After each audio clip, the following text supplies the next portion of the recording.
حضرت موسیٰ علیہ السلام اللہ کے برگزیدہ پیغمبروں میں سے ایک ہیں۔ آپ کے بھائی ہارون علیہ السلام بھی اللہ کے برگزیدہ پیغمبروں میں سے ایک ہیں۔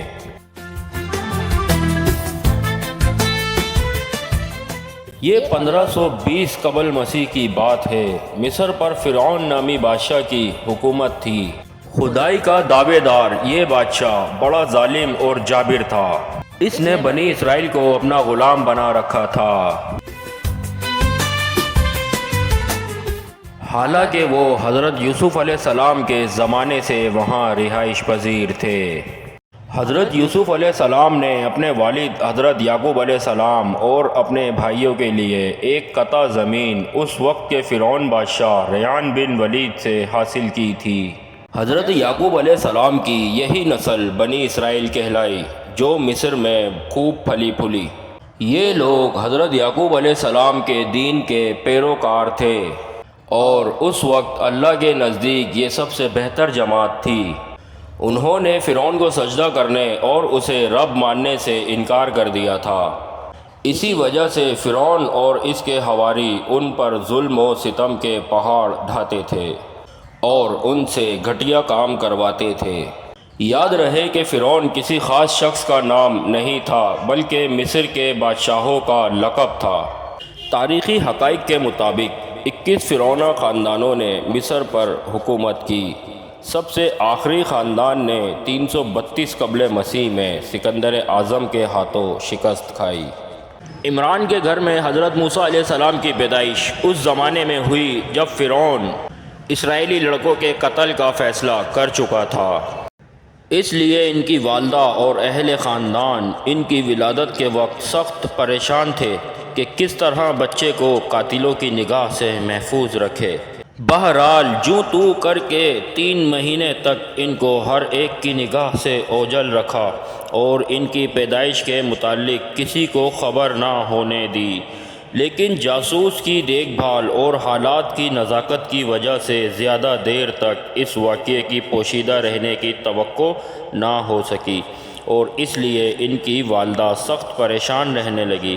اس سخت اور نازک وقت خدائے قدوس نے مدد کی اور موسیٰ علیہ السلام کی والدہ کے دل میں یہ القاء کیا کہ ایک تابوت کی طرح کا صندوق بناؤ جس پر رال اور روغن کی پالش کرو تاکہ پانی اندر اثر نہ کر سکے، اور اس میں اس بچے کو محفوظ رکھ دو اور پھر اس صندوق کو نیل کے بہاؤ میں چھوڑ دو۔ موسیٰ علیہ السلام کی والدہ نے ایسا ہی کیا اور ساتھ ہی اپنی بڑی لڑکی اور موسیٰ علیہ السلام کی ہمشیرہ کو مامور کیا کہ وہ اس صندوق کے بہاؤ کے ساتھ کنارے کنارے چل کر صندوق کو نگاہ میں رکھے اور دیکھے کہ خدا اس کی حفاظت کا وعدہ کس طرح پورا کرتا ہے، کیونکہ موسیٰ علیہ السلام کی والدہ کو اللہ تعالیٰ نے یہ بشارت پہلے ہی دی تھی کہ ہم اس بچے کو تیری ہی جانب واپس کر دیں گے اور یہ ہمارا پیغمبر اور رسول ہوگا۔ حضرت موسیٰ علیہ السلام کی ہمشیرہ برابر صندوق کے بہاؤ کے ساتھ ساتھ کنارے کنارے نگہداشت کرتی جا رہی تھی کہ انہوں نے دیکھا کہ صندوق تیرتے ہوئے شاہی محل کے کنارے آ لگا اور فرعون کے گھرانے میں سے ایک عورت نے اپنے خادموں کے ذریعے اس کو اٹھوا لیا اور شاہی محل میں لے گئی۔ حضرت موسیٰ علیہ السلام کی ہمشیرہ یہ دیکھ کر بہت خوش ہوئی اور حالات کی صحیح تفصیل معلوم کرنے کے لیے شاہی محل کی خادماؤں میں شامل ہو گئی۔ قرآن عزیز نے اس شاہی خاندان کی عورت کو فرعون کی بیوی بتایا ہے۔ بہرحال فرعون کے گھر والوں نے جب صندوق کھولا تو دیکھا کہ ایک حسین اور تندرست بچہ آرام سے لیٹا ہوا انگوٹھا چوس رہا ہے۔ فرعون کی بیٹی فوراً اس کو محل میں لے گئی۔ فرعون کی بیوی نے بچے کو دیکھا تو باغ باغ ہو گئی اور انتہائی محبت سے اس کو پیار کیا۔ محل کے شاگرد پیشہ میں سے کسی نے کہا کہ یہ تو اسرائیلی معلوم ہوتا ہے اور ہمارے دشمنوں کے خاندان کا بچہ ہے، اس کا قتل کر دینا ضروری ہے، کہیں ایسا نہ ہو کہ یہی ہمارے خواب کی تعبیر ثابت ہو۔ اس بات کو سن کر فرعون کو بھی خیال پیدا ہوا۔ فرعون کی بیوی نے شوہر کے تیور دیکھے تو کہنے لگی کہ ایسے پیارے بچے کو قتل نہ کرو، کیا عجب کہ یہ میرے اور تیرے لیے آنکھوں کی ٹھنڈک بنے، یا ہم اس کو اپنا بیٹا ہی بنا لیں اور ہمارے لیے اس کا وجود نفع بخش ثابت ہو۔ یعنی اگر یہ وہی اسرائیلی بچہ ثابت ہو جو تیرے خواب کی تعبیر بننے والا ہے تو ہماری محبت اور آغوش تربیت شاید اس کو مضر ہونے کی بجائے مفید ثابت کر دے۔ مگر فرعون اور اس کے خاندان کو یہ کیا معلوم کہ خدا کی تقدیر ان پر ہنس رہی ہے، کہ رب العالمین کی کرشمہ شادی دیکھو کہ تم اپنی نادانی اور بے خبری میں اپنے دشمن کی پرورش پر نگراں مقرر کیے گئے ہو۔ غرض اب یہ سوال پیدا ہوا کہ بچے کے لیے دودھ پلائی مقرر کی جائے، مگر اللہ تعالیٰ نے موسیٰ علیہ السلام کی والدہ سے کیے گئے وعدے کو پورا کرنے کے لیے بچے کی طبیعت میں یہ بات پیدا کر دی کہ وہ کسی عورت کے پستان کو منہ ہی نہیں لگاتا۔ شاہی دائیاں تھک کر بیٹھ گئیں، مگر موسیٰ علیہ السلام نے کسی ایک پستان سے بھی دودھ نہ پیا۔ یہ سارا حال موسیٰ علیہ السلام کی ہمشیرہ مریم دیکھ رہی تھی۔ کہنے لگی، اگر اجازت ہو ایک ایسی دائی کا پتہ بتاؤں جو نہایت نیک اور اس کی خدمت کے لیے بہت موزوں ہے، بلکہ حکم ہو میں خود اس کو ساتھ لے کر آؤں۔ فرعون کی بیوی نے دائی کو لانے کا حکم دے دیا۔ حضرت موسیٰ علیہ السلام کی ہمشیرہ خوشی خوشی گھر کو روانہ ہوئی کہ والدہ کو لے کر آئے۔ یہاں یہ گفتگو ہو رہی تھی اور موسیٰ علیہ السلام کی والدہ کا ادھر برا حال تھا۔ ایک الہامی خیال سے بچے کو سپرد دریا تو کر آئیں، مگر ماں کی ممتا نے زور کیا اور بے چین ہو کر اس پر آمادہ ہو گئی کہ اپنے اس راز کو افشا کر دے۔ اسی اضطراب و بے چینی کی حالت میں اللہ تعالیٰ نے ان پر اپنے فضل و کرم کی بارش کی اور ان کے قلب میں اطمینان و سکون نازل کیا۔ اب لطیفہ غیبی کے انتظار میں چشم راہ تھی کہ لڑکی نے آ کر پوری داستان کہہ سنائی اور بتایا کہ جب موسیٰ علیہ السلام نے کسی دائی کے بھی دودھ نہ پیا تو میں نے کہا اسرائیلی قبیلے میں ایک نہایت شریف اور نیک عورت ہے، وہ اس بچے کو اپنی اولاد کی طرح پرورش کر سکتی ہے۔ فرعون کی بیوی نے یہ سن کر مجھ کو حکم دیا کہ فوری آپ کو لے کر آؤں۔ یہ ہم پر خدا کا بڑا احسان اور فضل و کرم ہوا۔ اب تم چل کر اپنے بچے کو سینے سے لگاؤ اور آنکھیں ٹھنڈی کرو اور اس پر اللہ کا شکر ادا کرو کہ اس نے اپنا وعدہ پورا کیا۔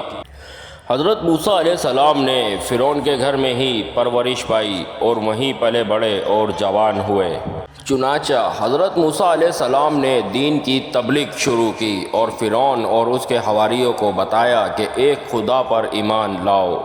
جب فرعون نے حضرت موسیٰ علیہ السلام کی یہ بات سنی تو وہ کہکہے لگانے لگا اور کہا کہ اے موسیٰ، کیا تم نہیں جانتے کہ یہاں کا خدا صرف میں ہوں؟ حضرت موسیٰ علیہ السلام نے انہیں بہت سمجھایا لیکن وہ ایمان نہ لائے، اور فرعون نے حضرت موسیٰ علیہ السلام کو اپنے جادوگروں سے مقابلے کا چیلنج کیا اور کہا کہ اے موسیٰ، اگر تم ان سے مقابلہ جیت گئے تو میں ایمان لے آؤں گا، اور مقابلے کا ایک دن مقرر کر دیا۔ چنانچہ وہ دن بھی آن پہنچا جس دن مقابلہ ہونا تھا۔ یہ فرعون کا محل نہیں بلکہ مصر کا ایک وسیع و عریض میدان تھا کہ جہاں آج حق و باطل کے درمیان ایک عظیم مقابلہ ہونے کو تھا۔ بادشاہ کے بائیں جانب ملک بھر سے جمع کیے گئے اپنے وقت کے بڑے بڑے جادوگر فرش نشین تھے، جبکہ دائیں جانب اللہ کے نبی حضرت موسیٰ علیہ السلام اور ان کے بھائی حضرت ہارون علیہ السلام تشریف فرما تھے۔ فرعون کے اشارے پر مقابلہ شروع ہوا۔ حضرت موسیٰ علیہ السلام کی دعوت پر جادوگروں نے اپنی لاٹھیاں اور رسیاں زمین پر ڈالیں تو وہ پل بھر میں سانپوں کا روپ دھار کر میدان میں دوڑنے لگے۔ پورا میدان خطرناک سانپوں سے بھر چکا تھا۔ مجمع پر ہیبت طاری ہو گئی۔ فرعون اور اس کے درباریوں کا رعونت بھرا قہقہہ فضا میں گونجا۔ حضرت موسیٰ علیہ السلام نے فرعون کی جانب دیکھا۔ یہی وہ لمحہ تھا کہ جب جبرائیل امین نے اللہ کا پیغام پہنچایا کہ اے موسیٰ، اپنا عصا زمین پر ڈال دو۔ وہ زمین پر گرتے ہی سب سے بڑا اژدہا بن کر جادوگروں کے سانپوں کو نگلنے لگا۔ حق ظاہر ہو چکا تھا، چنانچہ وہ جادوگر سجدے میں گر کر حضرت موسیٰ علیہ السلام اور حضرت ہارون علیہ السلام کے پروردگار پر ایمان لے آئے۔ فرعون نے ان سب اہل ایمان کو جو حضرت موسیٰ علیہ السلام پر ایمان لانے سے قبل جادوگری سے وابستہ تھے ہاتھ پاؤں کٹوا کر سولی پر لٹکا دیا۔ حضرت عبداللہ بن عباس اور حضرت عبید بن عمیر رضی اللہ تعالیٰ عنہ نے فرمایا کہ اللہ تعالیٰ کا کتنا بڑا کرشمہ ہے کہ دن شروع ہوا تو یہ کافر جادوگر تھے اور دن ڈھلتے ہی اولیاء اللہ اور شہداء کے عظیم منصب پر فائز ہو گئے۔ مقابلے سے پہلے میدان میں حضرت موسیٰ علیہ السلام اور ہارون علیہ السلام کے علاوہ کوئی اور مسلمان نہیں تھا، لیکن جادوگروں کے ایمان لانے کے بعد 6 لاکھ افراد مسلمان ہو گئے اور ایک بڑی طاقت بن گئے۔ اس واقعے کے بعد حضرت موسیٰ علیہ السلام 20 سال تک مصر میں رہے اور نہایت صبر اور استقامت کے ساتھ تبلیغ دین کا کام کرتے رہے۔ اللہ تعالیٰ نے حضرت موسیٰ علیہ السلام کو 9 معجزات سے سرفراز فرمایا تھا۔ ارشاد باری تعالیٰ ہے اور ہم نے موسیٰ کو 9 معجزے عطا فرمائے۔ ہونا تو یہ چاہیے تھا کہ ان معجزات کو دیکھ کر فرعون اور اس کی قوم راہ راست پر آ جائے، لیکن رعونت اور تکبر کے نشے میں چور فرعون اور اس کے ساتھیوں کے ظلم میں اضافہ ہوتا چلا گیا۔ اپنی قوم کی ذب و حالی دیکھ کر حضرت موسیٰ علیہ السلام نے قوم سے فرمایا، اے میرے قوم، تم فکر نہ کرو، اللہ بہت جلد تمہارے دشمنوں کو ہلاک کر دے گا اور بجائے ان کے کہ تمہیں اس سرزمین کا خلیفہ بنا دے گا۔ چنانچہ اللہ تعالیٰ نے اپنے نبی کے اس وعدے کے بعد قوم فرعون پر لگاتار 5 قسم کے عذاب نازل فرمائے۔ حضرت عبداللہ بن عباس رضی اللہ تعالیٰ عنہ کی روایت ہے کہ ان میں سے ہر عذاب قوم فرعون پر 7 روز تک مسلط رہتا، ہفتے کے آغاز سے شروع ہو کر دوسرے ہفتے تک جاری رہتا، پھر 3 ہفتے کی مہلت کے بعد دوسرا عذاب شروع ہو جاتا۔ قحط اور اشیاء کی کمی کا عذاب، یہ عذاب مسلسل 7 سال رہا۔ اس عذاب کا تذکرہ سورہ الاعراف کی آیت نمبر 130 میں کیا گیا ہے۔ حضرت عبداللہ بن عباس رضی اللہ تعالیٰ عنہ اور حضرت قتادہ نے فرمایا کہ قحط اور خشک سالی کا عذاب تو گاؤں والوں کے لیے تھا اور پھلوں کی کمی شہر والوں کے لیے، کیونکہ عموماً دیہات میں غلے کی پیداوار زیادہ ہوتی ہے اور شہروں میں پھلوں کے باغات زیادہ ہوتے ہیں، لہذا نہ غلے کی کھیت باقی رہے اور نہ پھلوں کے باغات۔ عذاب کے اس ابتدائی جھٹکے سے پریشان ہو کر انہوں نے حضرت موسیٰ علیہ السلام سے دعا کروائی۔ دعا قبول ہونے کے بعد قحط رفع ہو گیا تو پھر دوبارہ اپنی سرکش میں مبتلا ہو گئے اور کہنے لگے کہ یہ قحط تو موسیٰ علیہ السلام اور ان کے ساتھیوں کی نحوست نعوذ باللہ کی سبب آیا تھا، جس کے بعد اللہ تعالیٰ نے ان پر سخت ترین عذاب کا فیصلہ کر لیا۔ جب قحط کا عذاب ٹل گیا تو قوم فرعون نے پھر کفر و شرک اور نافرمانی شروع کر دی۔ چنانچہ حضرت موسیٰ علیہ السلام نے دعا کی، اے میرے پروردگار، یہ سرکش لوگ اپنے معاہدے سے پھر گئے ہیں، اب ان پر ایسا دردناک عذاب نازل فرما جو ہماری قوم کے لیے وعظ اور آنے والوں کے لیے باعث عبرت ہو۔ اس مرتبہ اللہ نے ان پر شدید طوفان باد و بارا کا عذاب نازل فرمایا۔ اس خوفناک طوفان سے قوم فرعون کے گھر بار اور کھیت کھلیان تباہ و برباد ہو گئے، جبکہ حضرت موسیٰ علیہ السلام کی قوم کے مکانات اور زمینیں محفوظ رہیں۔ اس طوفان سے گھبرا کر وہ لوگ حضرت موسیٰ علیہ السلام کی خدمت میں حاضر ہوئے اور التجا کی، اے موسیٰ، آپ اپنے پروردگار سے دعا کیجئے کہ یہ عذاب ہم سے دور فرما دے۔ ہم وعدہ کرتے ہیں کہ ہم ایمان بھی لائیں گے اور آپ کی قوم بنی اسرائیل پر لگائی گئی سب پابندیاں بھی ختم کر دیں گے۔ حضرت موسیٰ علیہ السلام نے دعا فرمائی تو اللہ تعالیٰ نے عذاب ٹال دیا اور ان کے کھیت کھلیان کو پہلے سے زیادہ ہرا بھرا کر دیا۔ یہ دیکھ کر قوم فرعون نے کہنا شروع کر دیا کہ کوئی عذاب نہیں تھا، بلکہ سیلاب کی شکل میں یہ موسلادھار بارشیں تو ہمارے فائدے کے لیے تھی، جن کی وجہ سے ہماری زمینوں پر پیداوار میں کئی گنا اضافہ ہو گیا۔ اس طرح ایک بار پھر انہوں نے حضرت موسیٰ علیہ السلام کے کیے گئے عہد و پیمان کو نظر انداز کر دیا اور کفر و سرکشی کے روش میں قائم رہے۔ پھر اللہ تعالیٰ نے ان پر ٹڈی کا عذاب نازل فرمایا۔ ٹڈی دل کا حملہ لہلہاتی فصلوں کو دیکھتے ہی دیکھتے تباہ کر دیتا ہے۔ اللہ تعالیٰ نے طوفان کے عذاب کے ٹل جانے کے بعد اس بغداد قوم کو پورے 1 ماہ کی مہلت دی کہ یہ حضرت موسیٰ کے وعظ و نصیحت پر غور و فکر کریں، لیکن ان کی بدعمالیاں اور روز بروز بڑھتی چلی جا رہی تھی۔ چنانچہ اللہ تعالیٰ نے ان پر ٹڈیوں کو مسلط فرما دیا۔ ٹڈی دل نہ صرف ان کے کھیتوں کے اور باغاتوں کو چٹ کر گیا بلکہ گھروں کے اندر اور باہر لکڑی سے بنی ہر چیز کھا گیا۔ اس عذاب کے وقت حضرت موسیٰ علیہ السلام کا معجزہ ایک بار پھر سامنے تھا کہ اس ٹڈی دل نے صرف قوم فرعون کو تباہ و برباد کیا، جبکہ قوم موسیٰ علیہ السلام یعنی بنی اسرائیل کے مکانات، کھیت کھلیان اور باغات بالکل محفوظ رہے۔ قوم فرعون کے لوگ روتے پیٹتے حضرت موسیٰ علیہ السلام کے پاس آئے اور التجا کی، آپ اپنے رب سے دعا فرمائیں کہ وہ یہ عذاب واپس لے لے، ہم پختہ وعدہ کرتے ہیں کہ ہم ایمان بھی لائیں گے اور بنی اسرائیل کو آزاد بھی کر دیں گے۔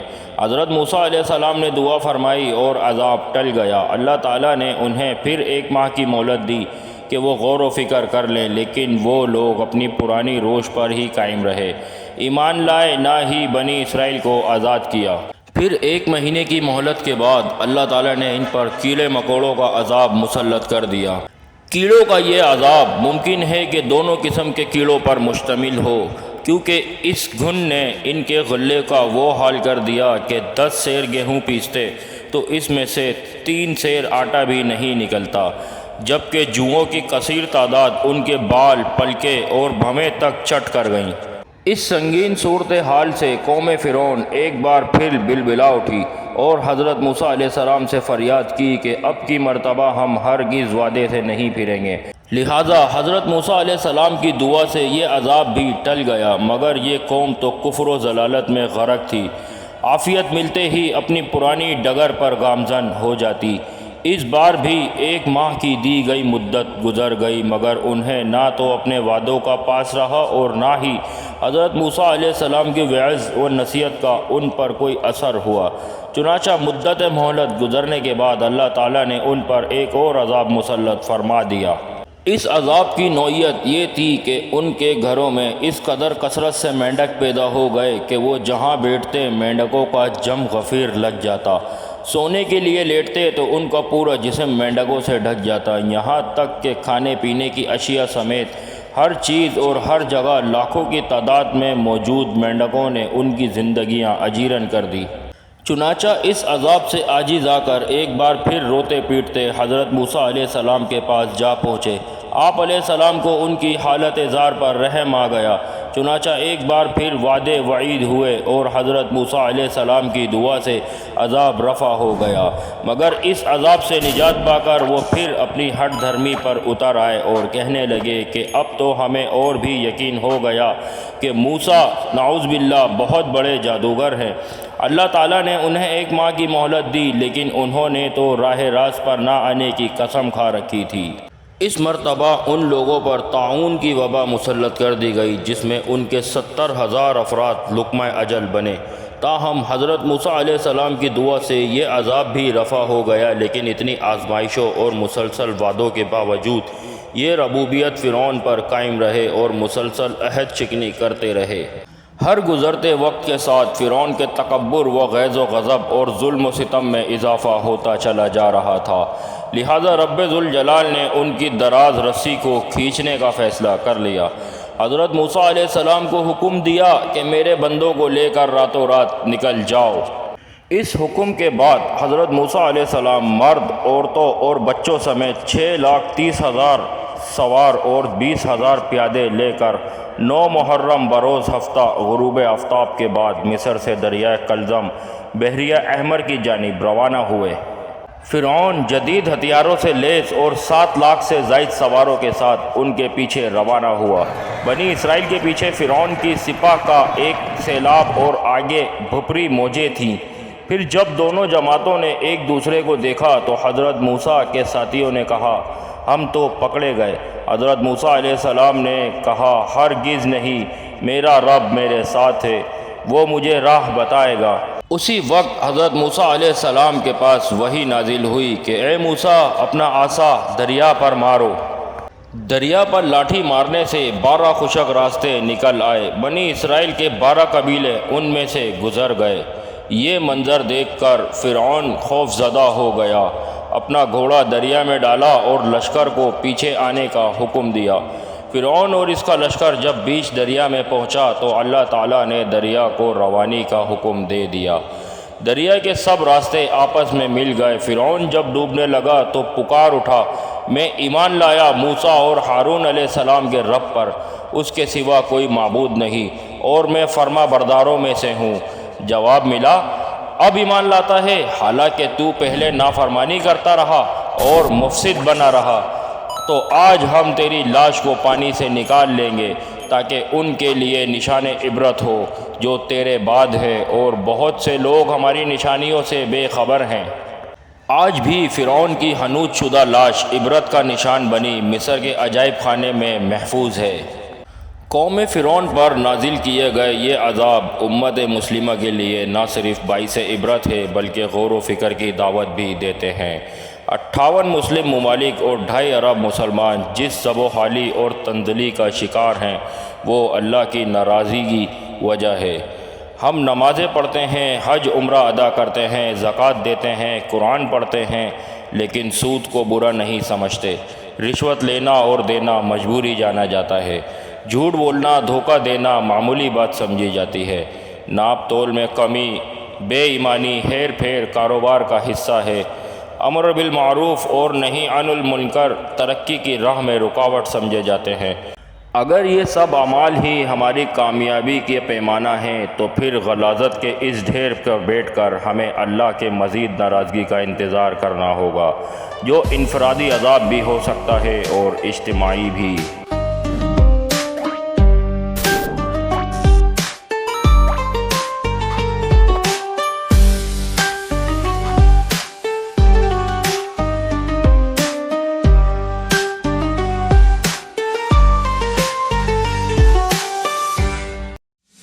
برائے مہربانی ہمارے اس چینل کو سبسکرائب کریں اور ویڈیو کو لائک کریں، کیونکہ ہم آپ کے لیے لاتے ہیں شارٹ ڈاکومنٹریز۔